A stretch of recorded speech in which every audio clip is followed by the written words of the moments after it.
ফুল পিঠা কুমিল্লার অন্যতম একটি ঐতিহ্যবাহী পিঠা। দেখতে যেমন সুন্দর তেমনই খেতে মজা। আসসালামু আলাইকুম। আমি আলহামদুলিল্লাহ ভালো আছি। আশা করি আপনারাও ভালো আছেন।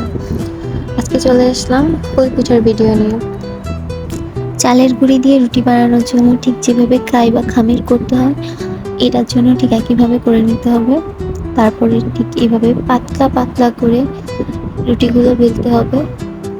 এরপর এর আগে সাইডগুলো কেটে ডিজাইন করে নিতে হবে। তারপর ভিতরে যে যার মন মতো ডিজাইন করতে পারবে, কিন্তু এমনভাবে করতে হবে যেন রুটিগুলো ছিঁড়ে না যায়।